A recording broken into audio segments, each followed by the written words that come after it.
சுச்சக்கர வரதாச்சாரியம் சுத்தசத்வ குருத்தமம் ஸ்ரீநிதி ராகவம் வந்தே he அபார கருணாகரம் கவிதாஜித கல்லோலி கன்யகா காந்தவக்ஷசே கருணாதி குணாட்யாய கமலாநிதயே நமஹா. ஸ்ரீ சங்கரா தொலைக்காட்சி நேயர்களே அனைவருக்கும் வணக்கம். புன்னகை ராமாயணம் பாலஸ்பந்தம் 32வது ஸ்லோகத்தை இன்றைய தினம் நாம் அனுபவிக்க உள்ளோம். இதுவும் முக்கியமான ஸ்லோகம். ஏன்னா ராமபிரான் இப்போ வில்லை கையில் எடுத்து விட்டான். ஏன்னா போன ஸ்லோகத்தை வில்ல பார்த்தார், இந்த ஸ்லோகத்துல எடுத்தே பார்த்துட்டார். எடுத்து பார்த்தவர் நான் ஏற்றி வில்லையே முறித்து விட்டார். ராமன் வில்லை முறித்ததை பார்த்தவாறே மிதிலையில் உள்ள மக்கள்லாம் ஆனந்தமாக பேசிக் கொள்கிறார்களாம். அவர்கள் பேசின பேச்சை கேட்டு ராமன் பூத்த புன்னகையைத்தான் இந்த ஸ்லோகத்திலே வில்லூர் சுவாமி வர்ணிக்கிறார். அப்போ காட்சி உங்கள் மனத்திரையில் அப்படியே கற்பனை பண்ணி பாருங்கோ. அந்த சிவதனுஷ் முன் ஸ்லோகத்திலேயே பார்த்தோம் அல்லவா, சைவம் சைல சமானசாரம் அபவத்து, ஒரு பெரிய மலை போல இருக்கு. இடது கையால ராமன் அப்படியே தூக்கிட்டானா அந்த வில்ல. இடது கையால் அந்த வில்லை தூக்கி வில்லின் அடிப்பகுதியை தனது இடது திருவடியில கட்டை விரலுக்கும் அடுத்த விரலுக்கும் நடுவிலே வில்லின் அடிப்பகுதியை பிடித்து கொண்டானாம். வில்லின் நடுப்பகுதியை இடது திருக்கரத்தாலே பிடித்துக் கொள்கிறான். இப்போ வில்லின் நான் கயிறு கீழே இருக்கு, அப்படியே எடுத்து மேலே நான் ஏற்றினானா. வில்லை வளைத்து நான் ஏற்றுகிறான் ராமன். நான் ஏற்றினால் போதும்னு தானே ஜனகன் சொன்னார். ராமன் ஏன் முறித்தான்னா, அது ராமனா முறிக்கல. இப்படி ராமன் நான் ஏற்றும் போது வில்லினுடைய மேல் நுனி மேல் பகுதி பார்த்ததாம். அடடா, வில்லின் அடிப்பகுதிக்கு ராமனுடைய திருவடி ஸ்பரிசம் கிடைத்ததே, மேல் பகுதியான எனக்கு அந்த திருவடி ஸ்பரிசம் கிடைக்கவில்லையேன்னு வருத்தப்பட்டு வில் தானே முறிந்தது. மேல் பகுதியும் ராமன் திருவடியை தொட்டது. அப்ப ராமன் வில்லை முறிக்கவில்லை, இவன் திருவடியை தொடணுங்கிற ஆசையினால மேல் பகுதி தானே வளைந்து முறிந்து அவன் திருவடியில் விழுந்தது. அதனாலதான் கம்பர் எடுத்தது கண்டனர் உடைத்தது கேட்டார்னு சொல்லல. உடைத்ததுன்னா ராமன் உடைச்சான்னு அர்த்தம். எடுத்தது கண்டனர் இற்றது கேட்டார்னார். இற்றதுன்னா வில்லு தானா இத்து போய் உடைஞ்சதுன்னு அர்த்தம். அப்ப ராமன் வில்லை முறிக்கவில்லை, இவன் திருவடியை தொடணுங்கிற ஆசையில மேல் பகுதி தானே வளைந்து முறிந்து கீழே விழுந்தது. இற்றது கேட்டார். சுற்றி இருந்த மக்கள் எல்லாம் அந்த ஒலியை கேட்டார்கள். வில் முறிந்த சத்தத்தை கேட்டு மக்கள் எல்லாம் பேசிக் கொள்கிறார்கள். இந்த காட்சி உங்கள் மனத்திரையில் தெரிய, சங்கரா தொலைக்காட்சி கவசம் கனெக்ட் திரையில் ஸ்லோகம் தெரிய, உங்கள் உள்ளத்திலும் இல்லத்திலும் எழுந்தருளி இருக்கும் ராமன் முன்பு இப்ப ஸ்லோகத்தை விண்ணப்பிப்போம். மொத்த வரிசையில் 35வது ஸ்லோகம், பாலஸ்பந்தத்துல 32வது ஸ்லோகம். கந்தர்ப்போயமுபாகதோ தசரத ஸ்ரீபுத்ரதா தம்பதः கந்தர்ப்பாரி தனுர்பபஞ்ச ததிதः சீதா ரதிர்தேவதா ஏனம் பிராப்ய முதான்விதா பவதி சேதி ஏவம் ஜனானாம் கிரா என் மந்தஸ்மிதம் ஆனனே தவததா தத் சாம்பிரதம் ராஜதே என்பது ஸ்லோகம். ஆக ராமன் வில்லை முறித்து விட்டான். ஜனங்கள் கேட்டு ஆனந்தப்பட்டார். இப்ப மக்கள் எல்லாம் பேசிக் கொள்கிறார்களாம். யாரோ திடீர்னு அயோத்தியின் இளவரசன் தசரதனுடைய பிள்ளை ராமன்னு சொன்னார். விஸ்வாமித்திரர் அழிச்சுன்னு வந்தார், வில்லையே முறிச்சுட்டானே. தள்ளின்னு வரத்துக்கே இவ்வளவு பேர் தேவை இந்த வில்லுக்கு, அனாயாசமா கையில எடுத்தான், வில்ல முறிச்சுட்டான், இவன் யாரா இருப்பான்னு யோசித்தாளாம். இப்போ நமக்கெல்லாம் ஆச்சாரியன் அனுகிரகம், ராமன் சாக்ஷாத் ஸ்ரீமன் நாராயணன்னு தெரியறது. மிதிலையில் உள்ள மகான்கள் பெரியோர்கள் பக்தர்களுக்கும் தெரிஞ்சிருக்கும். ஆனா ஒரு சாமானிய மக்கள், அவ்வளவு தூரம் ஞானம் இல்லாதவர்கள், அவர்களுக்குள் விவாதித்துக் கொள்கிறாளாம்.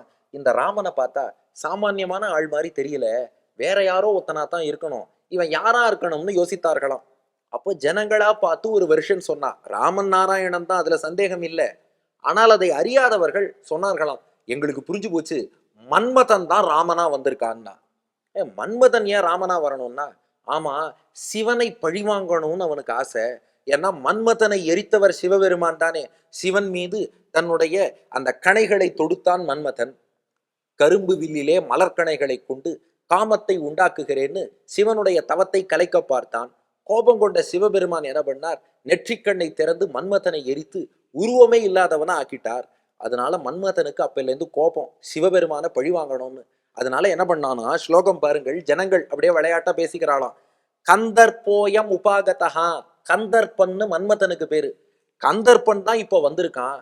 யாரா வந்தான்னா, தசரத ஸ்ரீபுத்ரதா தம்பதா, தசரதனுடைய மகனாகிய ராமனாக மன்மதன் தான் வந்திருக்கான். பார்த்தாலே தெரியுறதே, மன்மதனை விட அழகாத்தானே இருக்கான் ராமன். அதனால மன்மதன் தான் இந்த ராமனாக வந்திருக்கிறான். வந்து என்ன பண்ணான்னா கந்தர்பாரி தனுர் பபஞ்ச ததிதா, அந்த மன்மதனை எரித்த சிவபெருமான் இருக்காரே அவருடைய வில்லை முறித்து பழி தீத்துட்டான். ஏன்னா சிவபெருமான பழி வாங்கணும்னு மன்மதனுக்கு ஆசை. அவனால நேரா அவரை போய் பழி வாங்க முடியுமா? அதனால நம்மள ஒருத்தர் படுத்திட்டாருன்னா நம்மளால திருப்பி அவரை அடிக்க முடியலைன்னா அவருக்கு சொந்தமான ஒரு பொருளையாவது அடிச்சுட்டு போவான் இல்லையா? சில சமயம் ஒரு நபரை நேரா அடிக்க முடியலைன்னா அவரோட சேரை போய் 2 தட்டு தட்டிட்டு போவாங்க. அது போல சிவபெருமான் நம்மளை எரிச்சுட்டார், நாம போய் அவரை எரிக்கவோ அடிக்கவோ முடியாது, அவர் வில்லையாவது அடிச்சு உடைச்சிடுவோம்னு நினைச்சான் போல இருக்கு மன்மதன். அதனாலதான் கந்தர்பாரி தனுர் பபஞ்ச, மன்மதனை எரித்த சிவனுடைய வில்லை மொத்தமா உடைச்சு கீழே தள்ளி சுக்குநூறா ஆக்கிட்டான் அந்த மன்மதன். அது மட்டும் இல்ல, அந்த மன்மதனுடைய மனைவிக்கு ரதி தேவின்னு பேரு. அந்த ரத்தியும் பேரழகி. அந்த ரதி தான் சீதையா வந்திருக்கா போல இருக்கு. அப்போ இந்த மன்மதனாகிய ராமன் அந்த ரத்தியாகிய சீதையை மணந்தால் அவளுக்கும் மகிழ்ச்சி தானே. சீதா ரதிர் தேவதா ஏனம் பிராப்பிய முதான்விதா பவதிசா. அதனால இந்த ராமனாகிய மன்மதனை மணந்தால் அந்த சீதையாகிய ரதிக்கும் ஆனந்தம் தானே என்று ஏவம் ஜனானாம் கிரா, இப்படியெல்லாம் மிதிலை மக்கள் பேசிக்கொண்டார்களாம். அப்போ தன்னை எரித்த சிவனை பழிவாங்க மன்மதன் தசரதன் மகனாக வந்து சிவன் வில்ல முறிச்சுட்டான். மன்மதனுடைய மனைவி ரதி மீண்டும் கணவனை அடைய காத்திருந்தவள் சீதையாக வந்துட்டா. அப்ப ரதியாகிய சீத்தை மன்மதனாகிய ராமனை மணந்தால் அப்பா அவளுக்கும் மகிழ்ச்சி. ஏன்னா கணவனை அடைந்தோம்னு ரதிக்கு மகிழ்ச்சி, சிவனை பழிவாங்கினோம்னு மன்மதனுக்கு மகிழ்ச்சி ஆச்சுடா அப்படின்னு மக்கள் பேசிக்கொள்ள, ராமா அதை நினைச்சு நீ சிரிச்சேன்னார் வில்லூர் சுவாமி. என் மந்தஸ்மிதம் ஆனனே தவததா தத் சாம்பிரதம் ராஜதே. ராமா, இதை கேட்ட போது உன் முகத்தில் என்ன புன்னகை தோன்றியதோ அதைத்தாண்டா வடுவூரிலே எங்களுக்கு நீ காட்டிக்கொண்டு விளங்குகிறாய்னார். இப்போ இந்த புன்னகை கருத்து என்னன்னு பார்த்துட்டோம். புன்னகைக்கான காரணம் என்ன? 3 விஷயம். காரணம் என்ன, அது தெரிவிக்கும் செய்தி என்ன, பலன் என்ன. இப்போ காரணம் என்னன்னா, இந்த ஜோக்க நினைச்சு ராமன் சிரிச்சானாம். ஏன்னா மன்மதனையே உருவாக்கியவன் நாராயணன். ஏதா பெருமாளை சாக்ஷாத் மன்மதஹாம்பா. ஆனா அப்படிப்பட்ட நம்மை டீப்ரமோட் பண்ற மாதிரி நம்மள மன்மதன்னு ஆக்கி மகாலட்சுமியான சீதையை ரத்தின்னு ஆக்கி டீப்ரமோட் பண்ணிட்டா. ஏன்னா மன்மதனும் ரத்தியும் அழகு பெற்றதே பெருமாள் தாயார் கட்டாட்சத்தின் ஒரு துளியால. சரி போ, ஜனங்கள் நம்மளை கீழே இறக்கினாலும் பரவாயில்ல, ஏதோ ஒரு வகையில் நம்மை ரசிக்கிறார்கள், நம்ம அழகை அனுபவிக்கிறா, அது வரைக்கும் போறோம்னு சொல்லி நாம அப்படி சிரிப்போம் இல்லையா? ஒருத்தர் நம்மளையே டீப்ரமோட் பண்ணாலும் சரி போ, அவருக்கு தெரிஞ்சது அவ்வளவுதான் சிரிப்போம் இல்லையா? அதுபோல் தன் எளிமையாலும் கருணையாலும் அதையும் ஏற்றுக்கொண்டு கோபம் கொள்ளாமல் ராமன் புன்னகை செய்தான். அதுதான் புன்னகைக்கான காரணம். 2, இந்த புன்னகை நமக்கு தெரிவிக்கக்கூடிய செய்தி என்ன அப்படின்னா, பெருமாளும் தாயாரும் எப்போதுமே பொருத்தமான ஜோடியாக இருப்பார்கள். ராகவத்வே அபவத் சீதா ருக்மிணி கிருஷ்ண ஜென்மனி என்று விஷ்ணு புராண ஸ்லோகம் பார்க்கிறோம். பெருமாள் ராமன்னா தாயார் சீதை, அவன் கண்ணன்னா இவள் ருக்மிணி, அவர் ரங்கமன்னார்னா இவள் ஆண்டாள், அப்போ அவன் ரங்கநாதன்னா இவள் ஸ்ரீரங்கநாச்சியார். அப்போ பெருமாளுக்கு ஒத்த வடிவிலே தாயார் இருப்பாள். அதனாலதான் கற்பனை பண்ணி பார்க்கிறவா கூட பெருமாளை மன்மதன்னு கற்பனை பண்ணா சீதை ரத்தின்னு ஆயிடுறா. அப்ப எப்போதுமே பெருமாளுக்கு அவருக்கு தகுந்த பொருத்தமான வடிவத்தோடு தான் பிராட்டி இருப்பாள் என்பது இந்த புன்னகையிலே இருக்கக்கூடிய செய்தி. 3வது, இந்த புன்னகையை ரசிக்கும் நேயர்களுக்கு என்ன பலன்? வாங்க ஸ்லோகத்தை சேவிச்சுட்டே பார்த்துருவோம். கந்தர்போயமுபாகதோ தசரத ஸ்ரீபுத்திரதா தம்பதः கந்தர்பாரி தனுர்பபஞ்ச ததித சீதா ரதிர்தேவதா ஏனம் பிராப்பிய முதான்விதா பவதி சேதி ஏவம் ஜனானாம் கிரா என் மந்தஸ்மிதம் ஆனனே தவததா தத் சாம்பிரதம் ராஜதே என்று சொல்லி சீதாராமர்களின் புன்னகையை ரசிக்கும் அத்தனை பேருக்கும் நல்ல வாழ்க்கை துணை அமையும். நல்ல ஒரு பெண் வேண்டும் என்று பார்க்கக்கூடிய மாப்பிள்ளையாக இருந்தால் நல்ல மணப்பெண் அவருக்கு கிடைப்பாள், அல்லது நல்ல மாப்பிள்ளை வேணும்னு எதிர்பார்க்கக்கூடிய பெண்ணுக்கு நல்ல கணவன் கிடைப்பார். அப்ப நல்ல வாழ்க்கை துணையை அனுகிரகிக்கக்கூடிய புன்னகை இது. இதை ரசித்து இன்புறுவோம்.